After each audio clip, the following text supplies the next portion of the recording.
दोस्तों 2024 शारदीय नवरात्रि शुरू होने से पहले अपने भवन से और मुख्य द्वार से तुरंत हटाएं। ये चीजें माता शेरों वाली ऐसे घर में कभी नहीं आती। जिस घर में होती है ये वस्तुएं आज ही घर से बाहर फेंके। अगर आपने ये चीजें घर से बाहर नहीं फेंकी तो माता रानी आपके घर में कभी नहीं आएगी। व्रत रखने का फिर कोई फायदा नहीं। दोस्तों नवरात्रि का विशेष पर्व नौरा आते हैं यानी नवरात्र। आपको बता दें नवरात्रि के पूरे 9 दिन गंगाजल की हर एक बूंद की तरह पवित्र माने जाते हैं। ये शुभ 9 के 9 दिन भक्तों के जीवन में विशेष फल की सौगात लेकर आते हैं। आपको बता दें 2024 में इस साल मां दुर्गा पालकी पर सवार होकर पृथ्वी लोक पर पधार रही हैं। शास्त्रों में वर्णित है तथा ऐसी मान्यता है कि अगर शारदीय नवरात्रि पर यदि माता दुर्गा का आगमन उनके वाहन सिंह पर नहीं बल्कि पालकी पर होगा तो मान्यता है कि माता दुर्गा का पालकी पर सवार होकर आना बहुत ही शुभ और विशेष फलदायी होता है। जीवन सुखमय हो जाता है। भक्ति का आनंद भरपूर लाभ भक्तजन को मिलता है। दोस्तों इस बार नवरात्रि पूरे 9 दिनों तक मनाई जाएगी। ना एक भी दिन कम ना ज्यादा, पूरे के पूरे 9 दिनों तक मनाई जाएगी। मां वैष्णो रानी की विशेष रूप से पूजा आराधना की जाएगी। शारदीय नवरात्रि का महापर्व इस बार 2024 में 3 अक्टूबर दिन गुरुवार से शुरू होकर 12 अक्टूबर शनिवार के दिन समाप्त होंगे। ऐसे में शारदीय नवरात्रि पर माता दुर्गा की कृपा पाने के लिए कलश स्थापना का शुभ मुहूर्त है। 3 अक्टूबर को सुबह 6:19 से सुबह 7:23 तक है। साथ ही अभिजीत मुहूर्त है 11:52 से लेकर दोपहर 12:40 पर होगा। मुहूर्त में की गई पूजा अति उत्तम मंगलकारी मनमांसित फल प्रदान करने वाली मानी जाती है। इससे समस्त देवी देवताओं की कृपा आनंद पूर्वक बरसती है और पूजा पाठ का फल कई 1000 गुना प्राप्त होता है। ऐसे में जो व्यक्ति नवरात्र आने से पहले घर से ये चीजें हटा देता है तो उसके घर में मां वैष्णो का आगमन होता है। माता लक्ष्मी का होगा वास। मां शेरों वाली आपकी झोली खुशियों से भर देंगी।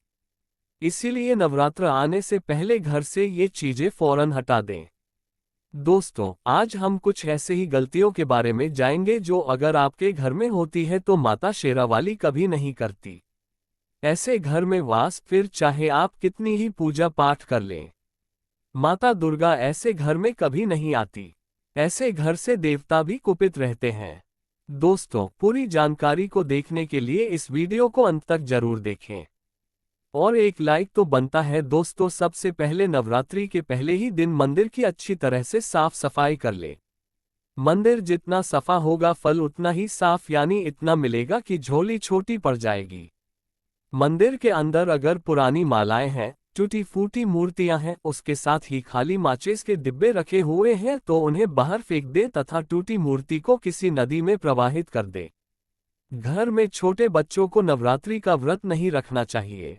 इससे उनकी जान को खतरा हो सकता है क्योंकि इस व्रत में शरीर को अधिक शक्ति की जरूरत होती है। पाल जूस इत्यादि की आवश्यकता पड़ती है। बच्चे व्रत रखने में सक्षम नहीं होते। बच्चे यदि रख भी लेते हैं तो जाने अनजाने में व्रत को तोड़ देते हैं। बच्चे नादान होते हैं। माता शेरों वाली की तस्वीर अगर कांच के फ्रेम की है और वो कांच हल्की भी अगर टूटी हुई हो तो ऐसी कांच को बदल वाले या ऐसी तस्वीर को जल में विसर्जित कर दे। टूटी मूर्ति की पूजा करने से, टूटी तस्वीर की पूजा करने से आपकी श्रद्धा, भक्ति, व्रत आदि सब टूट जाता है। आपका व्रत खंडित हो जाता है। वास्तुशास्त्र के अनुसार घर में सकारात्मक ऊर्जा बढ़ाने के लिए कई महत्वपूर्ण बातें बताई गई है। वास्तु के अनुसार घर की हर एक वस्तु नकारात्मक और सकारात्मक ऊर्जा का संचार करती है। अगर उन्हें सही स्थान पर न रखा जाए तो ये घर में नकारात्मकता फैलाती हैं, जिसका असर बुरी तरह से घर की आर्थिक स्थिति पर पड़ जाता है और घर में क्लेश बढ़ता है। वहीं अगर उन्हें सही दिशा में और सही स्थान पर रखा जाए तो ये घर में सकारात्मक ऊर्जा फैलाते हैं और घर में सुख शांति बनी रहती है। दोस्तों वास्तु के अनुसार घर का मुख्य द्वार सभी तरह के सुख, समृद्धि और वैभव का प्रवेश द्वार होता है। लेकिन अगर इसकी दिशा गलत हो या फिर कोई ऐसी चीजें इसके सामने रखी जाए तो नकारात्मकता फैलती है, तो इससे घर में क्लेश, बीमारियां, दरिद्रता घर में प्रवेश करती हैं। इसी कारण वास्तु शास्त्र में घर के मुख्य द्वार को बहुत अधिक महत्व दिया गया है। वास्तु के अनुसार मुख्य द्वार के सामने कुछ ऐसी चीजें हैं जो कभी नहीं होनी चाहिए। ये चीजें अशुभ तो होती ही है, साथ ही साथ यह कई तरह की समस्याएं उत्पन्न करती हैं। इनका असर परिवार की महिलाओं पर, बड़े बुजुर्गों पर, घर के बालकों पर तथा ऐसे ही कई चीजें परिवार के हर एक सदस्य पर बुरा असर डालती है और उन्हें स्वास्थ्य के साथ ही आर्थिक समस्याओं का सामना भी करना पड़ता है। तो ऐसे में हम जानते हैं मुख्य द्वार के सामने वो कौन सी चीजें हैं जो होना बहुत ही अशुभ माना गया है। दोस्तों, नंबर 1, घर के सामने गंदे पानी का जमाव। वास्तु के अनुसार घर के मुख्य द्वार के सामने गंदे पानी का जमाव होना बड़ा ही अशुभ होता है।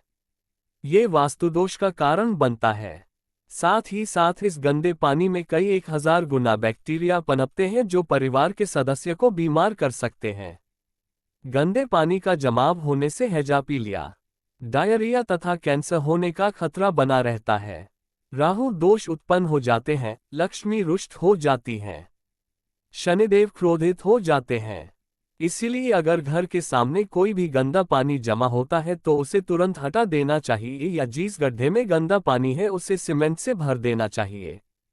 वास्तु के अनुसार इसे उचित नहीं माना जाता।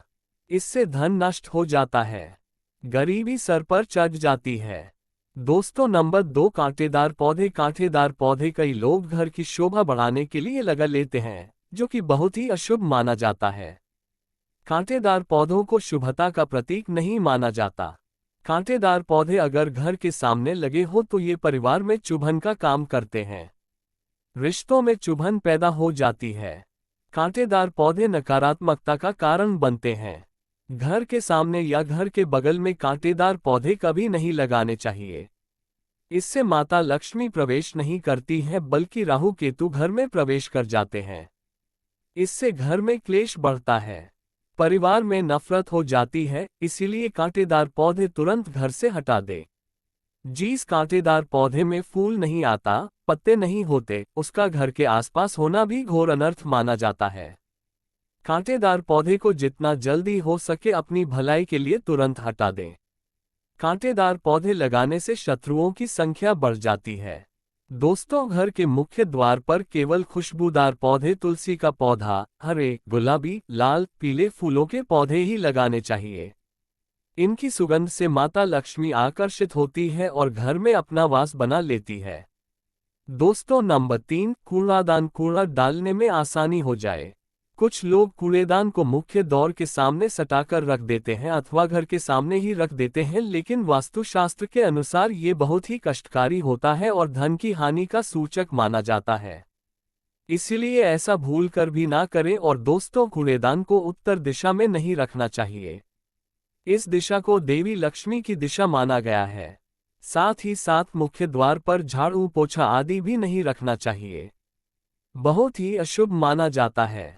दोस्तों, नंबर 4, बिजली का खंभा। कई घरों के सामने बिजली का खंभा होता है, लेकिन वास्तु के अनुसार ये परिवार के सदस्यों की उन्नति में बाधा होता है। मुख्य द्वार के सामने खंभा होना बहुत ही हानिकारक हो सकता है। इसीलिए मुख्य द्वार बनाते समय इस बात का ध्यान अवश्य रखें। दोस्तों, नंबर 5, पेड़ पौधे। घर के मुख्य द्वार के सामने घने पेड़ पौधे नहीं होने चाहिए। इससे वास्तुदोष उत्पन्न होता है। साथ ही साथ इससे सूर्य प्रकाश घर में प्रवेश नहीं कर पाता। प्राप्त काल में घर के मुख्य द्वार से सूर्य प्रकाश घर में प्रवेश करता है तो ये स्वास्थ्य के दृष्टिकोण से भी अच्छा होता है। साथ ही घर में सुख, समृद्धि और शांति बनी रहती है। इसी कारण घर के मुख्य द्वार के सामने पेड़ होना शुभ नहीं माना जाता। पेड़ पौधे हमेशा घर के साइड में होने चाहिए, लेकिन सामने नहीं। दोस्तों, नंबर 6, बेल का ऊपर चढ़ना। घर के आगे से बेल का ऊपर चढ़ना बहुत ही अशुभ माना जाता है। वास्तु के अनुसार इससे विरोधियों तथा शत्रुओं की संख्या बढ़ती है और व्यक्ति की उन्नति में बाधा निर्माण होता है। दोस्तों, नंबर 7, घर की दहलीज। वास्तु के अनुसार मुख्य द्वार की दहलीज से ऊंची सड़क होना बहुत ही कष्टकारी होता है। और दोस्तों, वहीं वास्तु के अनुसार जिन पौधों में से हमेशा दूध की तरह तरल पदार्थ निकलता रहता है तो उसे घर के मुख्य द्वार के सामने कभी नहीं लगाना चाहिए। मुख्य द्वार या फिर कोई भी घर के सामने गड्ढा या कीचड़ नहीं होना चाहिए। ये शोक कारक होता है। इससे शोक समाचार की प्राप्ति होती है। घर के मुख्य द्वार के सामने मंदिर भी बिल्कुल नहीं होना चाहिए। अगर घर के मुख्य द्वार के सामने मंदिर हो तो परेशानियां और संकट से घिरे रहेंगे। मुख्य द्वार के सामने सीढ़ी नहीं बनानी चाहिए। इससे तरक्की में बाधा का निर्माण होता है। बच्चों को पढ़ाई में सफलता नहीं मिल पाती। घर के मुख्य द्वार के ऊपर अन्य द्वार होना भी नुकसानदायक होता है। इससे धन का नाश होता है। घर के ऊपर पड़ रही छाया से भी छाया भेद होता है। हालांकि ये देखना होता है कि घर के ऊपर किसकी छाया पड़ रही है, किस दिशा से किस प्रकार की छाया होती है, उसी से लाभ या फिर नुकसान का पता चलता है। दोस्तों, नंबर 8, घर के मुख्य द्वार पर कभी भी माता लक्ष्मी की तस्वीर आपको बिल्कुल भी नहीं लगानी चाहिए।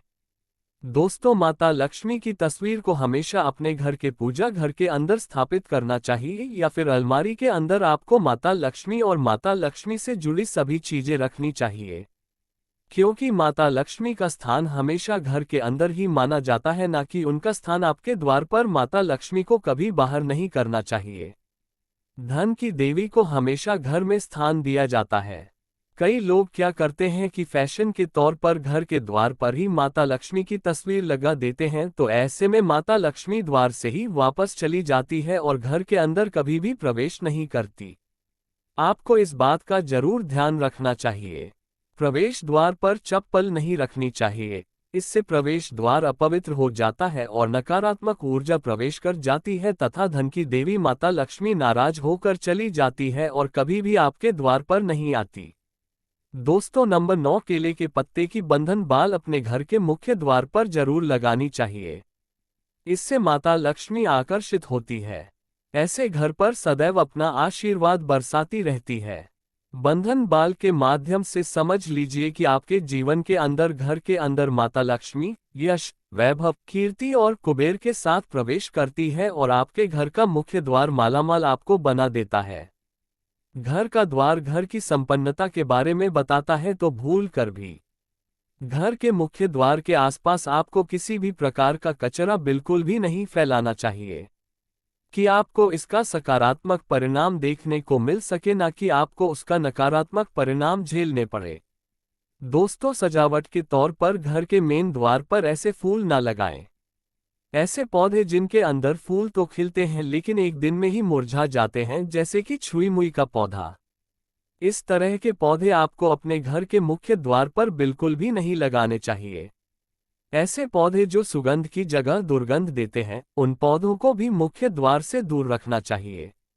अपने घर के मुख्य द्वार पर इन पौधों को लगाने से बचे। दोस्तों, घर के मुख्य द्वार पर छोटी छोटी घंटी जरूर लगानी चाहिए तथा घर में विंध्याचल लगाना बहुत ही शुभ और मंगलकारी होता है, क्योंकि इसकी जो खनखनाहट होती है वो घर में मां लक्ष्मी का प्रवेश करवाती है और सकारात्मक चीजों को अपनी ओर आकर्षित करती है और नकारात्मकता इन घंटियों की आवाज सुनकर अपने आप बाहर चली जाती है। तो ऐसी चीज अपने घर के मुख्य द्वार पर जरूर लगाए और फिर देखिए कि आपको कितना फायदा प्राप्त होता है। दोस्तों, एक बात का ध्यान रखें, घर के मुख्य द्वार पर कभी भी घर की महिलाएं रात्रि के समय या फिर शाम के समय अपने घर की चौखट पर ना बैठे। जो महिलाएं घर की चौखट पर बैठती हैं, खासतौर से शाम के समय, सूर्यास्त के समय, तो ऐसे घर में हमेशा दरिद्रता बनी रहती है। कोई शोक समाचार सुनने को मिल सकते हैं। प्राचीन काल से ही ये मान्यता चली आ रही है। वैसे तो चौखट पर बिल्कुल भी नहीं बैठना चाहिए। ऐसा करना आपके घर में बर्बादी का कारण बन सकता है और मान्यता है कि जो भी व्यक्ति घर की चौखट पर बैठता है तो उसे आने वाले समय में किसी गंभीर बीमारी का भी सामना करना पड़ सकता है और ऐसे घर में देवी देवता कभी निवास नहीं करते। और दोस्तों, कई बार लोग क्या करते हैं, बाहर से सीधे आते हैं और बाहर से सीधे आकर ही गंदे जूते चप्पल जो भी होते हैं उन्हें मुख्य द्वार पर ही बिखेर देते हैं या फिर घर के अंदर फेंक देते हैं। इसके अलावा इस बात का भी जरूर ध्यान रखें कि आपको अपने मुख्य द्वार पर कभी भी जंग लगा हुआ या फिर पुराना टूटा हुआ ताला इस्तेमाल नहीं करना चाहिए। अगर ताला खराब हो गया है तो नया ताला ले ले, क्योंकि जंग लगा हुआ ताला इस्तेमाल करने से व्यक्ति की किस्मत पर भी ताले पड़ सकते हैं, जो कि ऐसी मान्यता है। अगर आपको ये जानकारी पसंद आए तो वीडियो को लाइक करें, शेयर करें और हमारे चैनल को सब्सक्राइब करें। कमेंट में जय माता लक्ष्मी जय माता दी जरूर लिखें।